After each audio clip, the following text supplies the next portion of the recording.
In today's video, I'm going to teach you Guide with Google and Webflow. We'll go from finding Webflow through a quick Google search to opening your project and then adding a code block so you can paste a snippet that makes your Webflow tabs rotate automatically.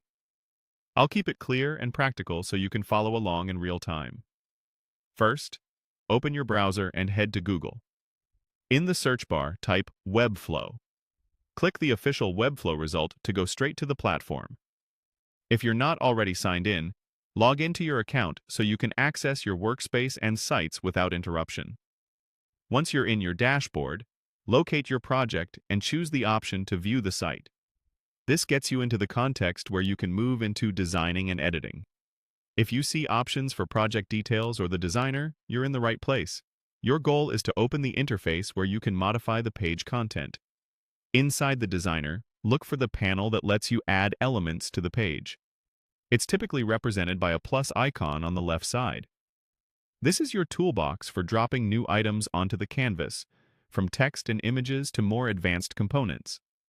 To speed things up, use the search field inside the Add panel. Clicking the search bar makes it much faster to find exactly what you need, especially when you're looking for a specific element among many. Now type code block into the search.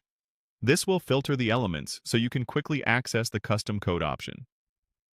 If you work with interactions or third-party scripts often, this search feature becomes a real-time saver. Click the code block element to add it to your page. Place it in the section where you want the tab behavior to be controlled. A code editor window will appear. This is where you paste your custom code.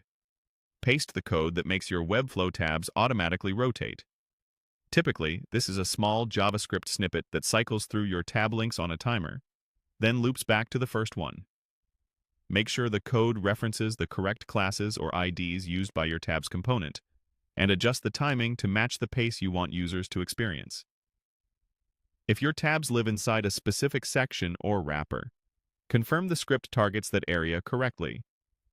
After pasting, confirm there are no syntax errors. You can use the designer's preview mode to see the rotation in action and fine-tune any selectors or intervals if needed. When everything looks good, your automatic tab rotation is set.